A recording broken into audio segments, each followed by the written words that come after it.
ये वही नरेंद्र मोदी हैं जिनको उनके पुराने शब्द सुनाने आया हूँ और याद दिलाने आया हूँ कि राम के हनुमान आज इतना विवश क्यों हो।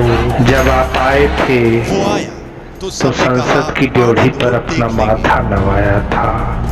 उसने देखा और माँ भारती को और भाजपा दोनों को अपनी माँ माना था। आज इन भारतवा उसने जीत लिया लाज तो के लुटेरों के प्रति आप इतना चुप क्यों हैं? मैं केवल याद दिला रहा हूँ इस सब के सबसे बड़े जादूगर। भाइयों बहनों, लोग मेरी आलोचना करते थे, उनको भी पता नहीं चला कि मोदी एक ऐसा जादूगर है।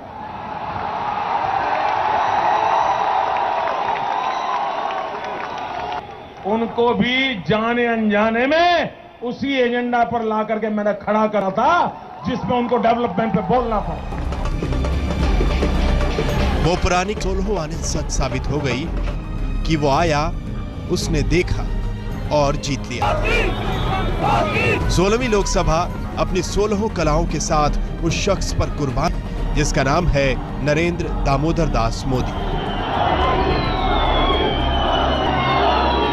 बीजेपी तो पहले भी जीत चुकी है, लेकिन ऐसी जीत पहले कभी नहीं मिली।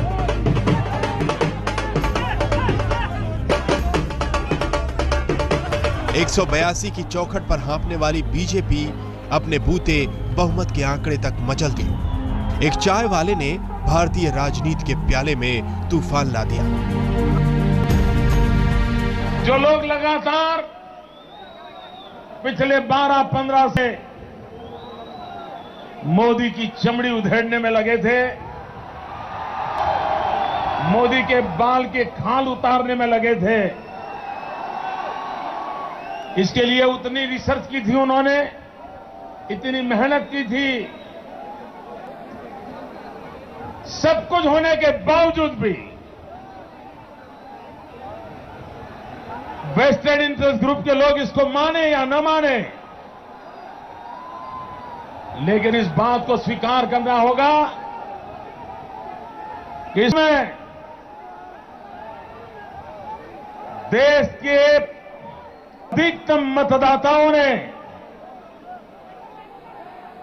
डेवलपमेंट के मुद्दे पर वोट दिया है।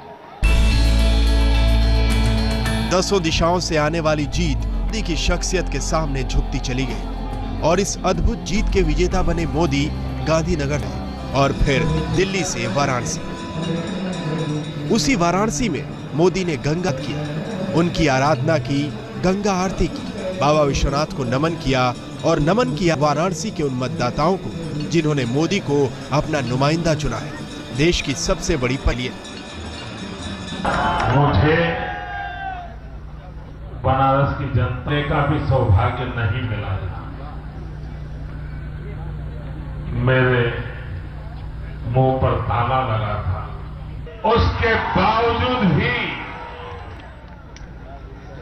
बनारस के नागरिकों ने मेरे मौन पर भी मोहर लगा। वाकई 16 मई को जो कुछ हुआ वो किसी से कम नहीं था। किसने सोचा था कि जिस बीजेपी की सारी ताकत 182 पार हाँफ जाती है, 272 के जादुई आंकड़े के उस पार उछलती कूदती चली जाएगी। और किसने सोचा था कांग्रेस को नरेंद्र मोदी दहाई में लपेट देने का दम भरते थे, वो सच साबित हो जाएगा। 100 तो छोड़िए 50 तक नहीं पहुंच पाई और किसी भी राज्य में उसे 10 सीटें तक नहीं मिल पाई। मैं भारतीय जनता पार्टी की चुनावी रणनीति, कांग्रेस की चुनावी रणनीति, औरों की रणनीति, 10 साल का उनका परफॉर्मेंस, पूरे देश में की हालत, शायद कांग्रेस के इतिहास में इस सबसे चुनाव होगा कांग्रेस के जीवन का। वर्स्ट परफॉर्मेंस और आपका बेस्ट होगा। और भारतीय जनता पार्टी का और एनडीए का उसके पूरे इतिहास सबसे उत्तम परफॉर्मेंस होगा। It was one of the best performance. ये उस मोदी का जादू है जो न तो परियों की लोक से आई हुई किसी कहानी का नाम है, न ही पगडंडी पर भटकती कोई अल्हड़ सी दास्तां। ये संघर्ष की भट्टी में तप कर निकली उस की बुलंदी है जिसके पराक्रम ने 21वीं सदी की भारतीय राजनीति को उसकी मुट्ठी में कैद कर दिया। मैं इतना ही कहूंगी कि आज की जो जीत है भाजपा की, वो एक ऐतिहासिक जीत। हमारे राष्ट्रीय अध्यक्ष राजनाथ सिंह जी ने कहा है कि इस जीत को एक जिम्मेदारी के रूप में हमने स्वीकार किया है। जिम्मेदारी इस बात की है कि देश ने चाहा था कि विकास और सुशासन का एक दौर आए देश में, तो नरेंद्र भाई के नेतृत्व।